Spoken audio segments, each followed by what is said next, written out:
You're listening to the East Meets West Pakistani Professional Journeys podcast, released bi-weekly every Sunday at 5 p.m. on YouTube, Spotify, Google Podcasts, and Apple iTunes.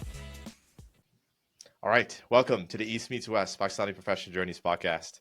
Today we had Saad Jamil, who's a designated ACCA, completed his master's in accountancy from University of London, and company Saad has worked is KPMG Qatar, PwC, and now he's the Assistant VP of Treasury and Capital Market Transformation at Citibank. It's a pleasure having you on, Saad. It's a pleasure to be here. Awesome. So I guess we could kick off. What's your relation to Pakistan? Do you mind sharing some of your experiences in Pakistan? Oh, that's going to take a while, but yeah, Take your time. it's a pleasure to do so. But I guess in a crux, if I will tell you, and when I will narrate the story, it will make sense that why I started with this opening statement is that in 2016, I would say, so I graduated high school around 2012, and in 2016, I was really trying to look for opportunities outside of Pakistan. At that time, if anyone had told me that 8 years later, I would be in my fourth country, okay, I would have just, laughed and move on and maybe that person. All right. So that was where I was in 2016, finding my first break, as you would say, to get a more rewarding experience for my work, launch this international career. And till I have that asset of mobility, make most of it. All right. So I started with PwC Pakistan back in 2015, stayed there for a year and a half, felt like it was a very underpaying job, but terrific experiences. A year, I started realizing, oh, there are big fours around the world. All right. And they have these new joiners as well, and they must be making better than I am. So the skill set is the same. Why not, try abroad? So, and the crazy thing is, I just took a visitor visa for Qatar for a month, which was very difficult to get, and played my luck to network and find a job. And I'm so proud of this experience in a sense because I got that lucky break literally on the 27th day. I had my interview on the 28th or 29th, was it? Whatever. And then I got the job offer like in 10 days. So that was my journey with KPMG Qatar. So, and to bring it into context, I want to tell people is that for me, when I was making that flight in 2016 to Qatar, this was my first international flight, period. And there was a layover in Dubai, and then I had to move forward. And you can watch all the movies and dramas you want, but if you're experiencing that for the very first time and all on your own, it was very overwhelming. Okay, even just the layover, I just knew there was a person in the flight who's heading to Doha, so I just followed him. All right, without telling them, hey, I'm getting freaked out. So that context, I believe, so is important for the audience. And then spend good 3 years in Qatar, some of the best time of my life, I would say. All right, I started my fitness journey there, like literally waking up 5-6 a.m. heading to the gym and then working in audit. Okay. And the reason I was going to the gym in the early morning was because my timeout wasn't fixed. And to get into a regular fitness routine, that is very important. I was part of the Toastmasters there. I, in fact, was the founding member of Toastmasters of KPMG in Qatar. That was literally the last thing I did. I was also co-head of their CSR department. Okay. Really revisited what CSR meant for that company and laid a foundation of them to take it forward even after I leave. So at that time, the goals were very simple. Oh, just stay here for 2-3 years, get an MBA from abroad, come back to Pakistan. It ain't that. All right. And then all of a sudden, when you experience this infrastructure and these opportunities, you come back to Pakistan and Karachi. I don't know if I mentioned that. You start to feel the difference. Okay. Yeah. And you feel like in a massive way that, okay, is it something like I really want to come back to? And the answer was not clear at that moment. Okay. So, and here's the kicker, and in Middle East, you're also very insecure about not having a fixed, like there's no nationality, there's no permanent residency. So if you're laid off, you have to head out. So I also observed that a lot of people on the management had secured that part. Like they're coming from the West and they have these Western passports. And I'm very glad for one of my housemates who was applying to Canada back in 2019, 2020, I want to say. And he just invested his time with me. For 1 week, he was like, why aren't you applying? What do you got to lose? Even if you get the PR, the MBA is going to be way cheaper.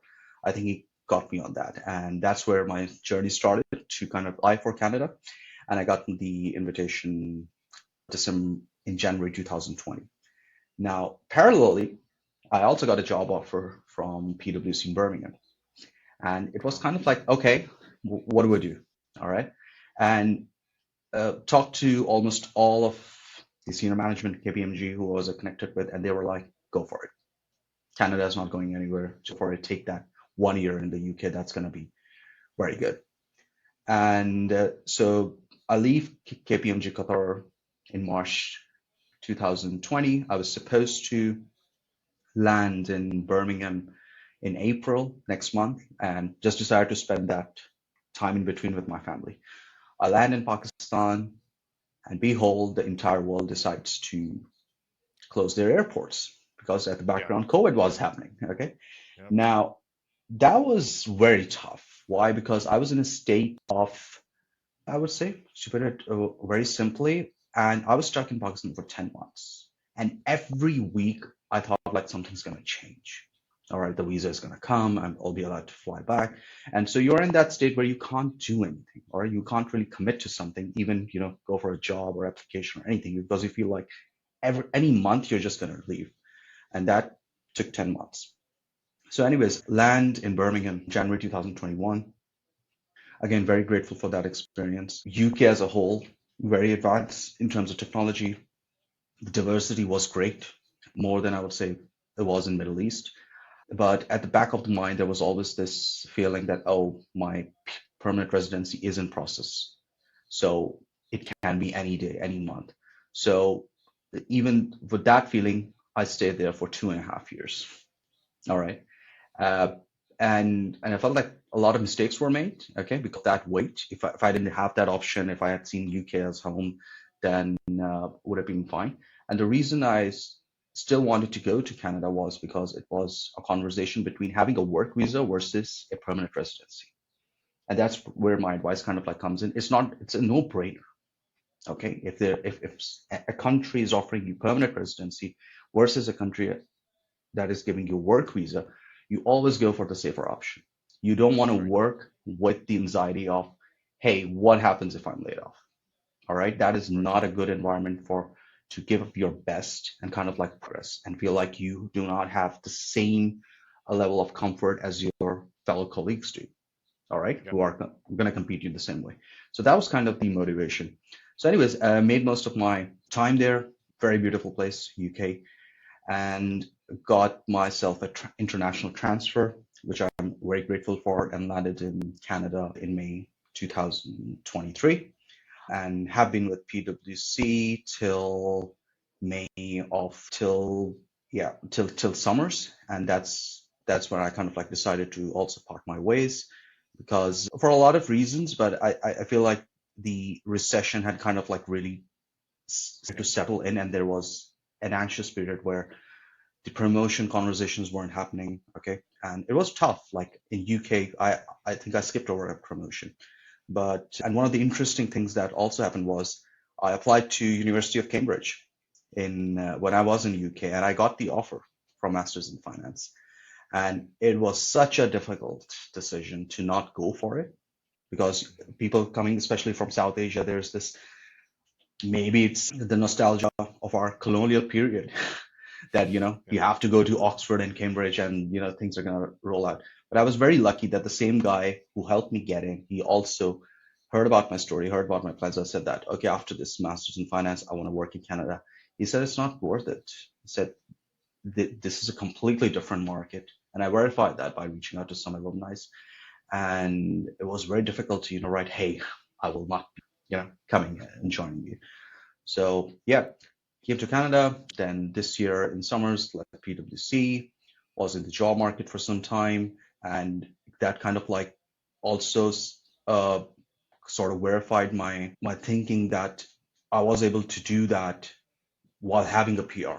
I would have not been Yep. able to do that if I had a work visa. All right, that doesn't happen, and you can kind of like explore around. And then even this position, I remember in the interview, even although I'd stated in the application, but even in the interview, they asked me 3 times, "You have the permanent residency, right?" All right, yes, I do. What do you want? Like, just take it out, show it to you. But I mean, I've already told that to HR. It's in my application. I'm not going to perjure myself, all right, to get in. So yeah, that's been the journey so far. Yeah, it's a lot to unpack. So I guess in Uh, terms of when you first came to Canada, like were there initial struggles that you came across in terms of it could be like personal or it could be on the work side? a lot, I would say. So I think Okay. the first one is that people need to realize there's a difference between first generation immigrants Yeah. and someone helping you to immigrate. When I say someone helping you to immigrate, is that, oh, you got a lot of financial support from your family. There was your aunt, uncle here, or very close friends who are here to receive you. Hey, welcome. All right. And we got you. All right. I didn't have any of that. So initially, when you come in, you're gonna have a lot of expenses that no one's gonna tell you about, right? And you're gonna learn for yourself. Eventually, make those friends, and they're gonna tell you. So it was really expensive in the first. Luckily, we were given an apartment by Peter, but after 1 month, the rental market in 2023 was crazy. Okay, Right. I didn't have a credit score, and whenever I go, there was like expectation to pay 6 months of rent in advance, especially if you don't have a credit score. So I lived in a couple of apartments on a sublease till that started building up. And now the apartment from which I'm talking to, this is the first one which is on lease. Also, I'm married. I have a wife, no child, but I have a wife. So all of this was pretty tough. Downtown, then to the east of Toronto, now on the west of Toronto, and all in all that, making those friends and and those friendships have evolved, have come a long way, a year long, but it took a lot of patience to to build that. And you also have to kind of like realize I invested in a lot of friendships back in Qatar and in UK, Yeah. and now I'm here. All right, so it's restarting your network all over again, and then you kind of like have to see which people do you click with, which people do you not. So these kind of like, although I'm still safe, I'm very lucky that I landed with a job. Okay, so let's not take that away, but these other aspects made this transition so far very expensive and very challenging. Yeah. So when you applied to, was it through recruiters or did you just apply online and you were able to get it through the interview abroad, I guess, when you were. Right. So for the first 3 companies like PwC in Pakistan, in Qatar, and in Birmingham, that was straight. So Qatar experience, I think I told you. So, but Yeah. PwC in Pakistan and then PwC Birmingham was straight up on the website application. All Oh, right. well, okay. Nothing, yeah, nothing, no science to that.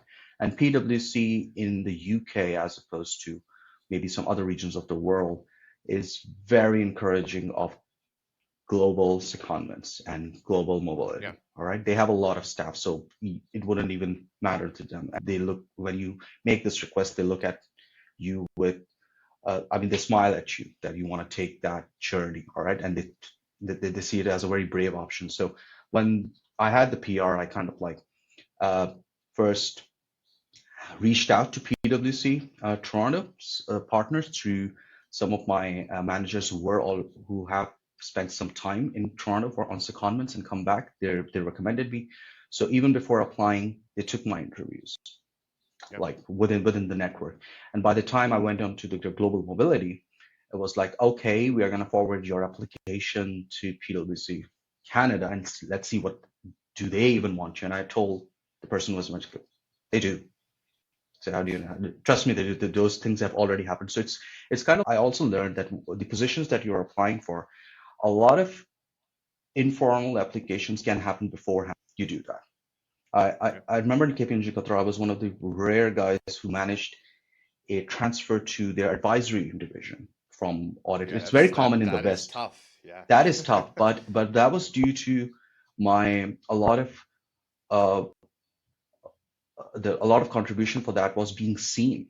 All right, people, the partners I remember in advisory could see me leading the CSR, could see me in Toastmasters, they could see me just being active around the office. All right, and those are one of those days, by the way, is like In Middle East, you have to be 5 days in office, tie and jacket and everything. There's like maybe on a Saturday you can come in your chinos and your polo shirts. That's it. Okay. So so by the time I was applying, like the audit was like, who told you they would even want you? I said, trust me, they want me. I've had those conversations. So yeah, that is a good takeaway from these experiences, that you need to the the positions you're aiming for, you need to kind of like see what can you do informally before going to the formal route, and that takes you a long way. Sometimes you will also say, hey, you don't want it. Yeah. They will I tell think you, yeah. No, I think your story is really interesting because, like, what's your drive? Because I'm seeing a very common theme where you're trying to take on like completely new, like, starting from scratch in Canada, UK, Qatar. Like, what's the connecting theme that allowed you to push towards that? Yeah, I'll narrate that, but a lot of few of the audience or a lot of the people who will hear that will just say is one word, it's insanity. All right. But that's an interesting question, because I remember when I got a job in PwC Pakistan, I was told that is it. All right, things are just gonna go up from there, but it's not simple. All right, it didn't really matter what you mean. That when I came, when I was doing my A levels, I remember that was the very first time, and I think it was just maybe the environment I had around me, that I, for the very first time, I heard about the name of IBA and LUMS, and these are the two leading business schools of Pakistan. But by the time I was already late. Why? Because the people who wanted to go to these universities were told maybe in their like pre-high school, Nice. all right, and they Yeah. were already planning for it. So I was already late when I came into PwC Pakistan.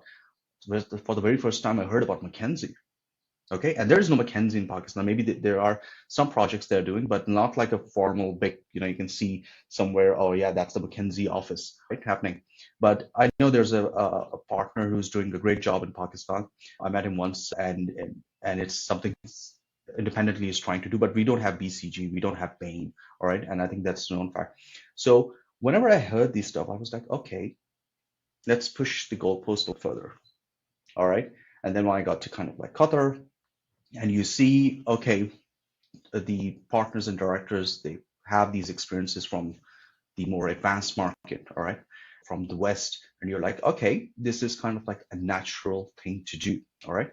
And I was able to push that goal post, but I let's not take from the fact that I was very privileged, that I didn't have much liabilities that were stopping me Right. instead of my own self. I didn't have, and I'm very grateful for my father for managing that back home, that there were no expectations that I had to, contribute significantly to the finances, or, and the second, I think the biggest asset I had was my health and my mobility. All right. And this is something I really want to bring up, and it is as good as any time.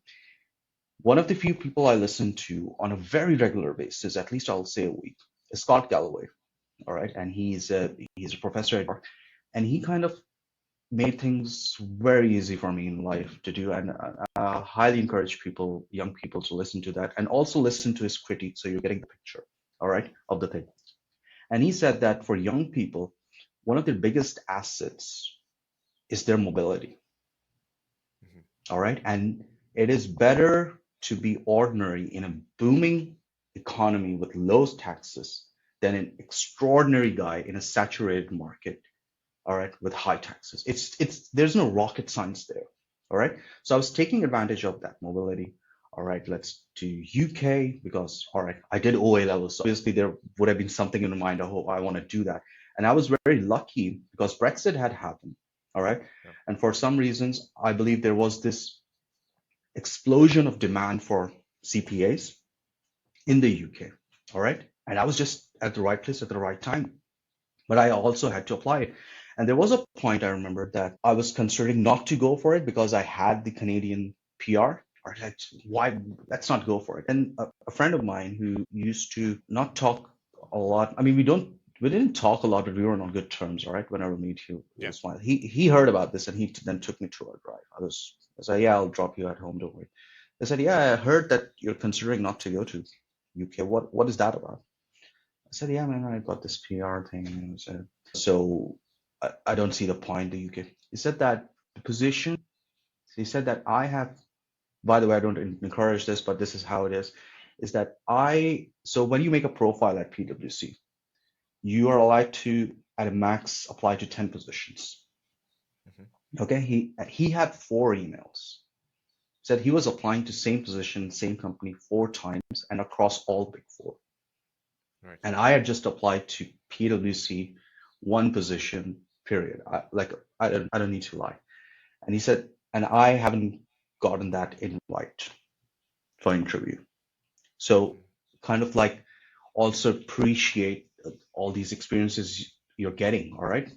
Obviously, financially, it was a big hit. I'm not gonna like. I feel like if I was still in Qatar and hadn't gone to the UK, and I was coming to Canada, I would have at least come in with a 50K savings, like even while having a good time. All right. But do I go back? Am I thankful for those experiences? Hell, of course, yes. Okay. So goalposts started moving.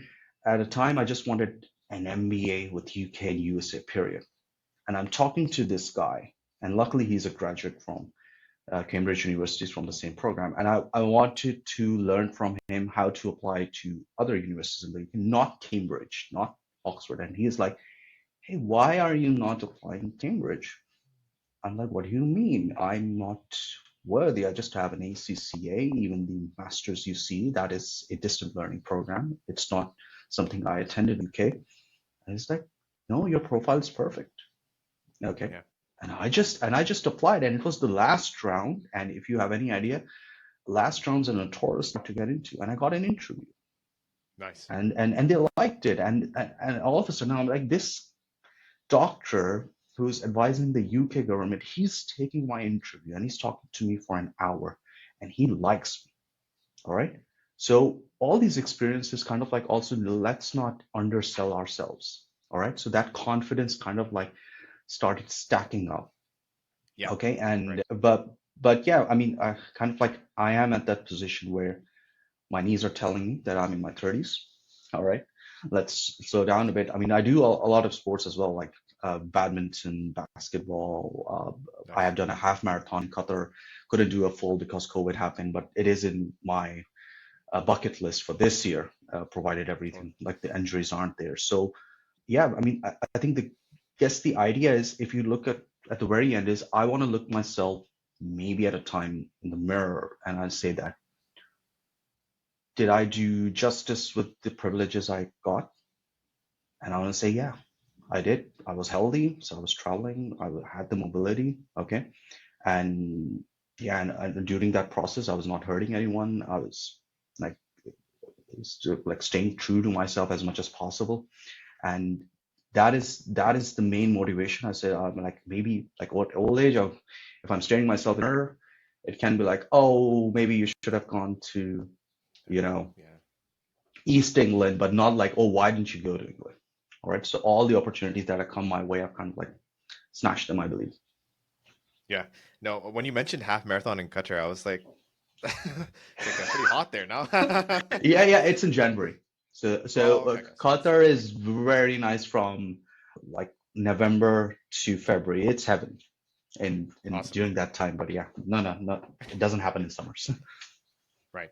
So I guess in your existing role, like in terms of how you got exposed to that, was that the same idea? You just applied online and it worked out, or was there some different Pretty much method yes. to it? Pretty Oh, much wow. yes. It was the only difference I see was, I think I applied it during the same day it was uploaded.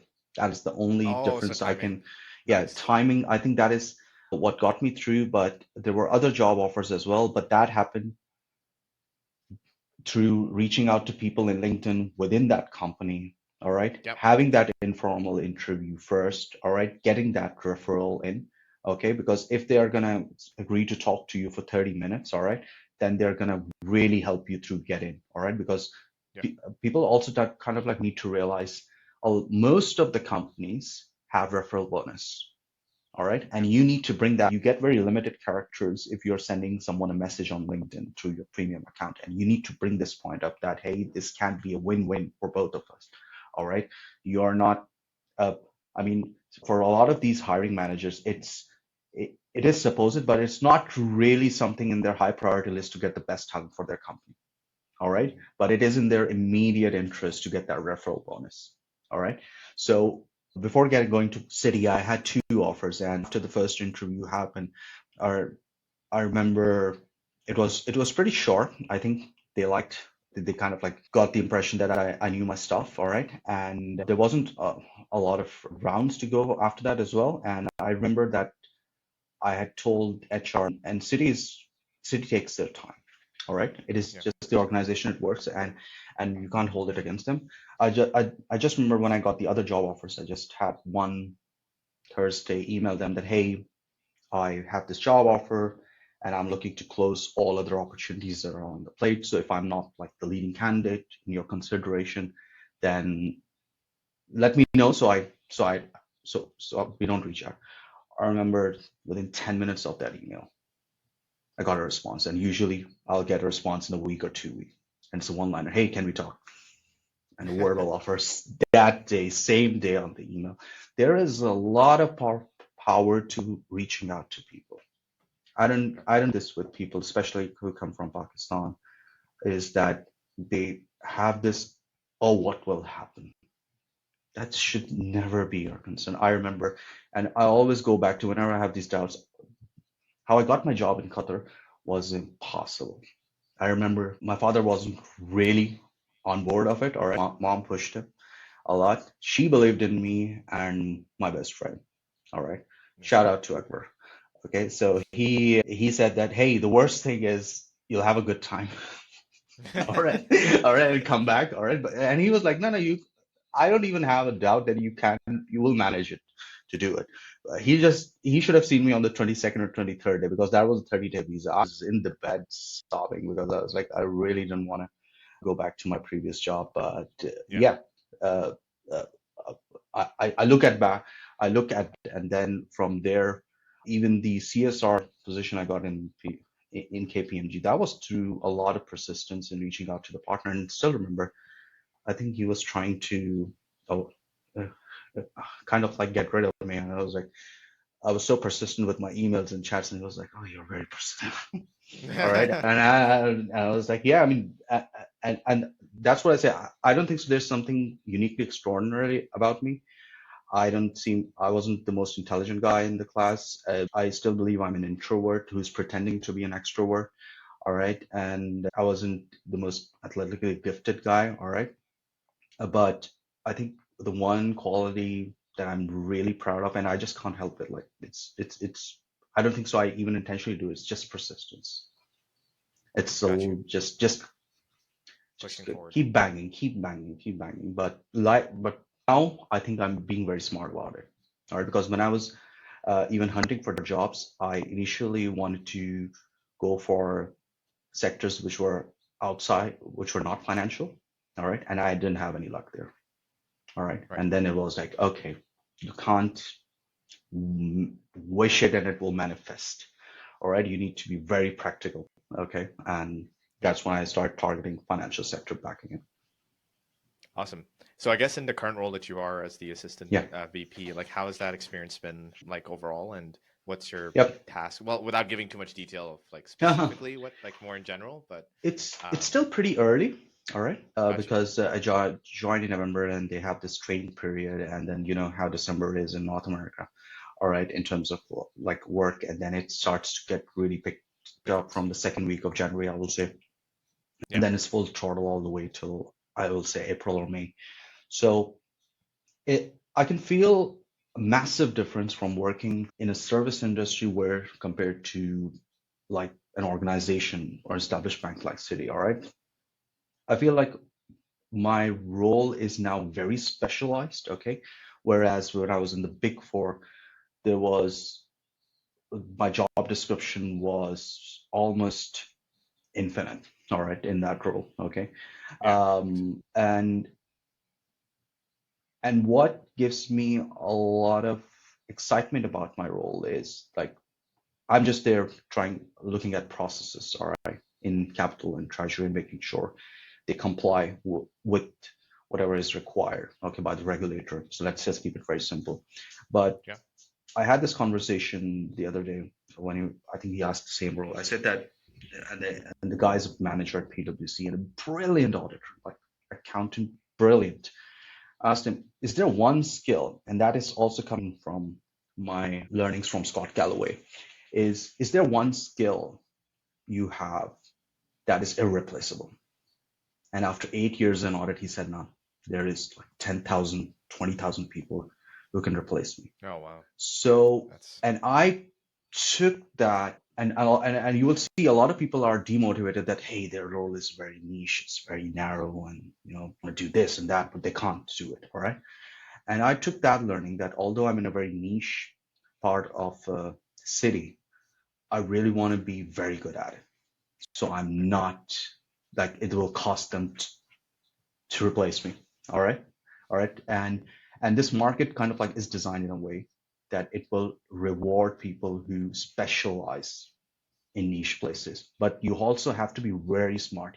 You cannot specialize, you should not, I would say, specialize in something that is not going to be outdated maybe 5 years from now or 7 years now or be impacted by AI. Okay. And there are a lot of examples around the world for that happening. But yeah, that is so you see the persistence and the learning from other experiences happening, but also the smartness aspect coming into it that you also have to kind of like look at the future on how is it happening, where is it yeah. going, what you're specializing in. You can't really put all your eggs in one basket. Awesome. I Yeah, guess I think so. This is a little tougher question here, but yeah, so if you were to go back in time with the knowledge you have right now, when you first moved to Canada, would you have changed anything? Would you have advised yourself, okay, maybe focus on this more? Like, what is there anything that you would have advised? yeah. I think, and I'm really relate to that game, but I would have really invested some time in learning about personal finances. Okay, and this is something really I want to stress because I'm a chartered accountant and I have a lot of friends who are chartered accountant. And when I have these deep dive conversations with them, they're not on top of it, which is ironic, right? You'll feel like Yeah, automatically you go into a CPA and you've got everything sorted out. And I think maybe you can relate to that as well. I'd love to know your input on that because when I had these deep down conversations, a lot of them do not even have uh, 3 to 6 months of emergency savings yeah. in cash, liquid, Mhm. which is very irresponsible if you're working in this environment. And uh, right now, ever since, and it's been just a few months after I think City, I really started to get into it. If I was on top of it, okay, and tell you, I'll touch base also on the thinking on where to start. But if I was on top of it, I think a lot of those decisions would have been made on Excel, which wouldn't have Yeah. been bad. Like, okay, well, I'm going to UK. This is going to be the salary. All right, these are the benefits they have. How is it going to contribute to my wealth building? All right, and the blocks would have laid out from themselves. All right, because a lot of decisions we make are limited to the experiences of our network. Okay, and that is a very, very narrow point of view. I don't care if you're being advised by a partner of the Big Four or maybe a CEO, it is still limited to their aspect. And when you're going to get into trouble, um, their advices are going to really fall short, and your help in the personal finances is going to build it. So if I had to go back and I started, so and I don't even have any shame on it. I was getting peanuts in PwC Pakistan, so let's not discuss that. But I started making some really good money in KPMG in Qatar. I would have started with the question. I know it's going to get very dark, but it will really hit you. All right. Who's going to pay for your grave? Mm, You really start from that question. You don't want to be that guy like whose grave is being collected through some donations. All right. Or friends and family is going to no, he had this sorted. All right. Then you move further back. What about retirement? And there's a TED talk to it. I was so fascinated by it. People struggle to connect with their 65-year-old self. Yeah. Right now, you're earning for yourself and for that 65-year-old. Yeah. You have to take care of that. And if you're in a household where uh, your partner is not working and that is the agreement you have made, right now you're then earning for four people, and you've got to take that seriously. Once you've got these two stuff covered, then these risks will make sense. All right, should you take them or should you not take them? I'm not even going to crypto stocks and that all can come later. But these two aspects, because just even planning for retirement will teach you a lot. All right, Yeah. and also like people coming from South Asia who feel very overwhelmed coming into the Western market. One of the strengths they forget about themselves is that they don't have any debts, student loans, probably not a mortgage, all right, unless they decide to go for it. So going back, I would have really advised myself from the first year, all right, get this store sorted out, make your budget, all right, this is the money you're about to spend. The rest is just don't even look about it, all right. Yeah, Shaquille O'Neal kind of like he put it very simply, and he said that, oh, I think I have this note in front of me, and he said that, oh, this is your pay coming in a year, tear it in half, all right, and just spend the half. Yeah. And this Yeah. was an advice he was giving to NBA millionaires. And he said, and if you're really smart about it, you will spend only the quarter of this pay and invest this quarter, all right, for your investments, and the other half that is for retirement, all right. And that is like I wanted to bring it very simply, and people just don't think about it. But apart from that, other than that, not really. I mean, what is there to complain about? And it's like I was being persistent. I was grabbing the right opportunities, and I think so at this stage, despite the time lost in COVID, a lot of the things I set out for myself, I've been able to do, and a lot of Yeah. people aren't able to do that. They just say, "Oh, I want this," but they forgot to put in the work and to actually do it. So yeah. Yeah, I completely agree. Like, I know, like, in our, at least for my instance, like, literally, it's you work long hours. So by the time you get back, you don't want to look numbers again, right? So it's like, so Yeah. you had to take that conscious decision of actually spending time to budget and looking at investments and whatnot. So, yeah, definitely agree with that point. But I guess for you briefly mentioned that you're into, like, you were doing morning gym routines. So do you still try doing that, or has that, or do you do that like later in the day, or like what's your routine for I, that? I still try doing that. Okay. Obviously the challenge is that you have to then hit the bed at 8 p.m. and 9 p.m. And that kind of like really conflicts with the social aspect of your gatherings on the weekends. Yeah. So that is kind of like my first preference. But as I've kind of like matured up, I've kind of like learned at that time. I remember I was training 6 to 7 days a week. Oh, Now wow. you have the maturity. You don't need to do that much time, and Yeah. you can get the same output if you hit the gym 3 days a week or even 4 days. Yeah. All right, but the intensity and the consistency matter. So right now, like if I am up, all right, just get my earphones on, hit the favorite music, get a lot of coffee before even any of those other voices start to come in and say, "Oh, why don't you just hit back, relax." Yeah. That's like, how do you get over that? Yeah, let's watch this YouTube video, all right? Maybe, why don't you check that email? Oh, someone's gonna wake up at 9 a.m. and he's gonna ask for your work. All these things start to come in daily.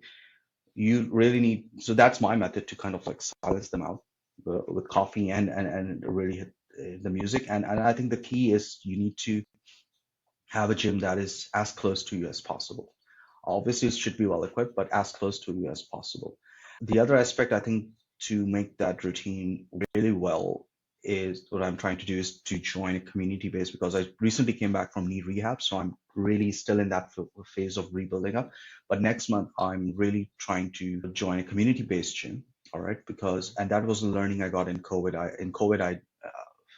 When I was in Pakistan, the rules were not that tight, but still, I, I, I joined a CrossFit club. All right. Mm. And the friendships I made, during that 4 months time, they're still with me and I made no friends in doing solo workouts in the gym for 3 years or even later on in UK and Qatar. So it is expensive route, all right? Let me clarify that. But there is a lot of value to be had in terms of motivation and people asking you, hey, where were you? Okay. Yeah. Or the coach is gonna point out, hey, you're Get you. late. Hey, you're late. How there's gonna be WhatsApp Accountability. accountability. Okay, were missing some people. I don't know where they were. And when you will talk to those people, especially those one that who show up at 5 or 6 a.m. All of them are probably doing way more than you, and they're a hell of a lot busier than you. Yeah. So your kind of like your excuses kind of like fade away. Go. All right. They have families. They are probably CEOs. All right.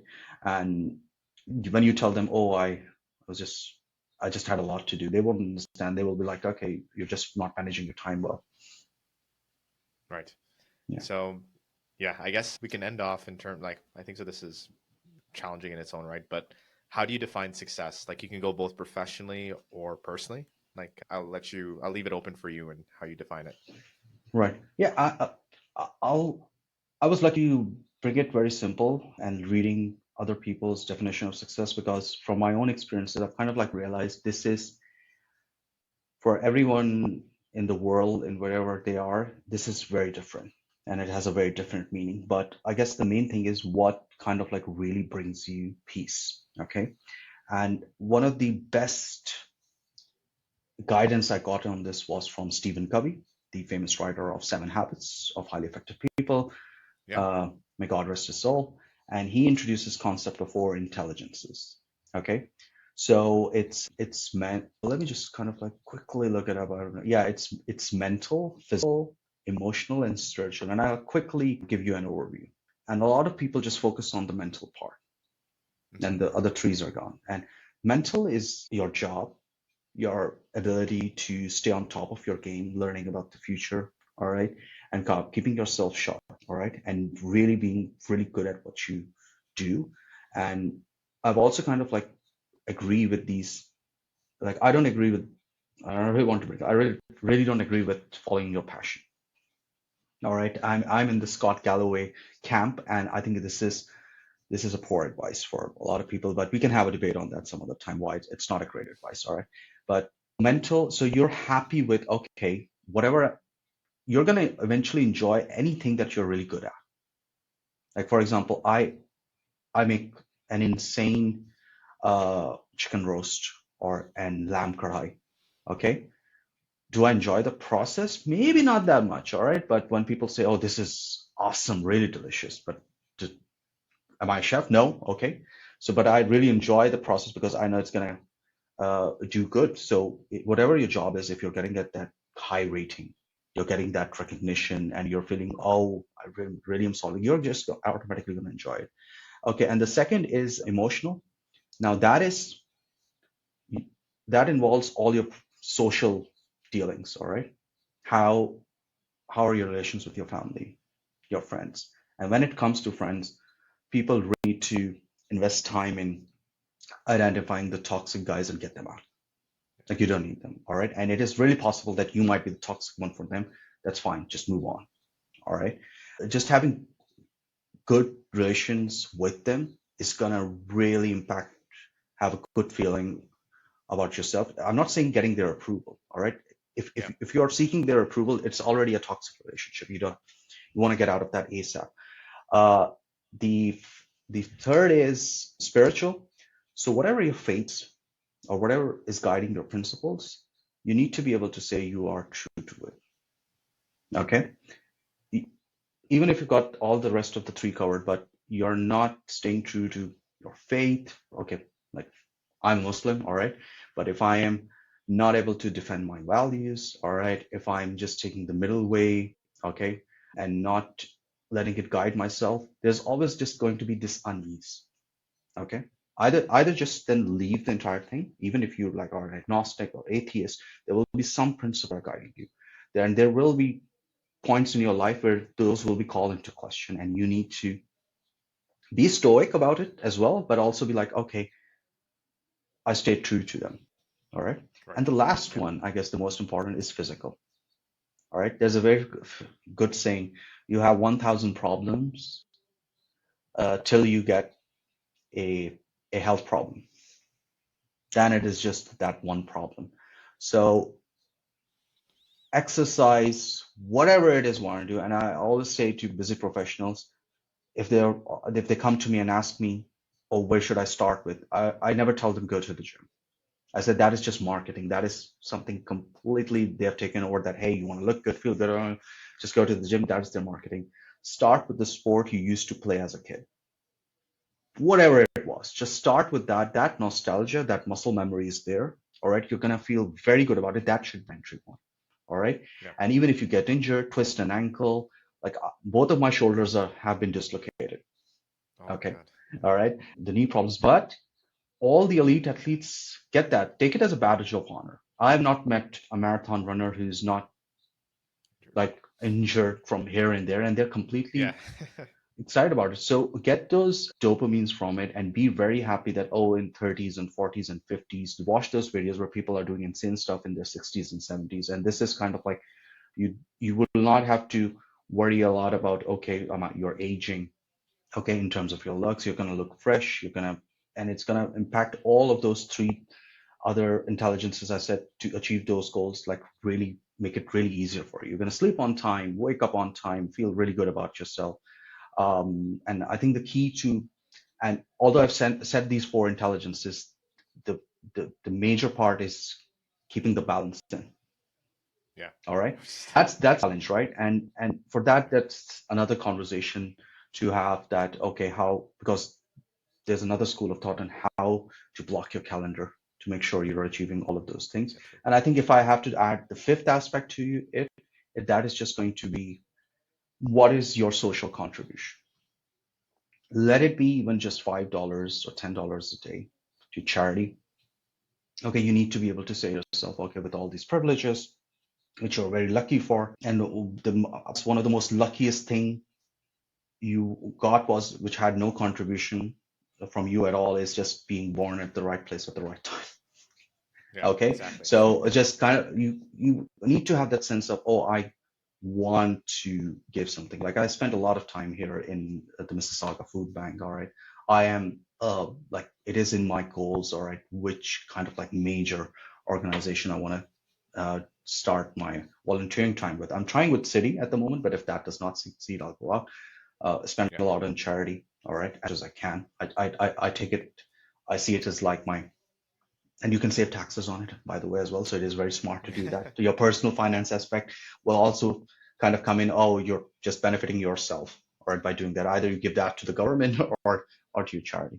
So yeah, so if you are having a good balance in these four intelligences, okay, just life's gonna get really easier. You stop gonna be comparing yourself to people you shouldn't be comparing Yeah. yourselves to. You're gonna be very grateful, and there are ways to achieve this, and to do that you really need to understand that you need mentors for every aspect. I'm in the market right now for a financial mentor, someone who I can sit with on a quarterly basis to look at things. Then I have a coach. He meets with me every month to see if my body is operating fine. All right. Yeah. For spiritual, like, I do connect with a couple of guys whenever I'm running into problems, and it is completely fine. And a lot of times they will be freely available. You just need to find them, and also, most importantly, surround yourself with people who are helping you with these four intelligences. If they're just Right. talking about, like, talking about sports is fine. If it is, if your friends, and it's a very good check, if that's the only thing they want to talk to you about, okay, you would kind of like really need to think, okay, do they even have your good interests in heart? A lot of, when I come to one of the personal finance conversations I've seen, kind of like really makes some of my friends really uncomfortable. It's just a taboo topic, and there's nothing wrong with it. All right, I'm not asking, but uh, so yeah, I think that was kind of hopefully summed it up. Oh, No, that was an awesome answer. But Yeah, Saad, like, thank you so much for taking the time, especially my on the pleasure. weekend as well. And you talked about your journey, you know, your experiences in terms of job, and then also your personal experiences as well. So thank you so much for being on the podcast today. You're welcome. It was a pleasure sharing this story.